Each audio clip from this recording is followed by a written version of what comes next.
Добрый день. Здесь у нас проводка Sonata NF. Значит, машина была 2008 года. Это проводка подкапотная коса. Получается, с проводками на блок управления двигателем. Значит, вот такой вот разъем здесь присутствует. Такой. Провода. Так, вот такой разъем.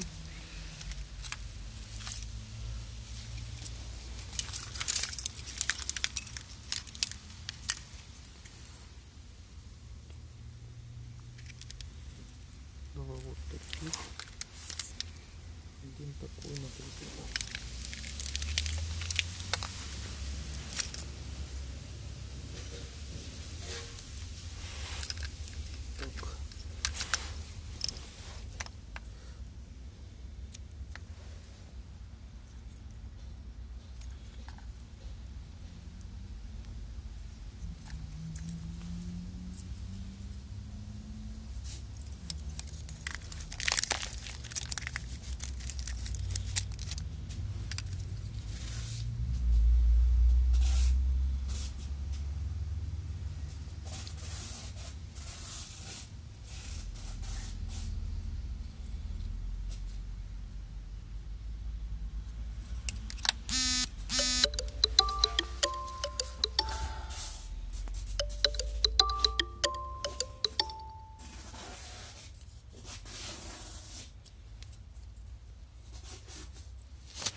Скорее всего, что здесь был запитан газ.